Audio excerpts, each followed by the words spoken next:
Balance your MS-SQL databases according to best practices with BlueXP Workload Factory.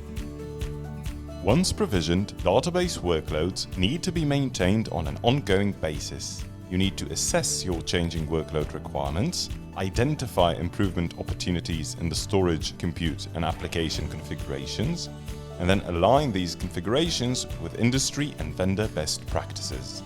Let's see how BlueXP Workload Factory helps you do all this.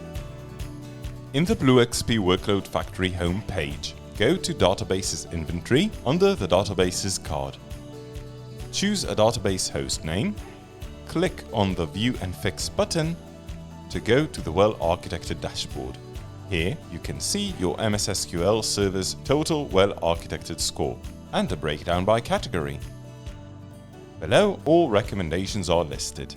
The recommendations are sorted by category and refer to the storage,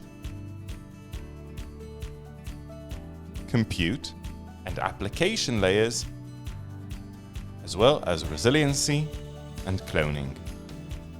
Each recommendation lists the recommendation type, its status, and its severity. Expand View Recommendation to get a detailed explanation of the issue and what needs to be done. Clicking View and Fix sends us to a screen listing the recommended changes and allowing us to choose where to implement them. In this example, we choose the database clone we want to delete. The pop-up describes the action and what will happen. Click Continue to execute. That's it, you're done. The outdated database clone is deleted. Balance your MS-SQL databases according to best practices with BlueXP Workload Factory.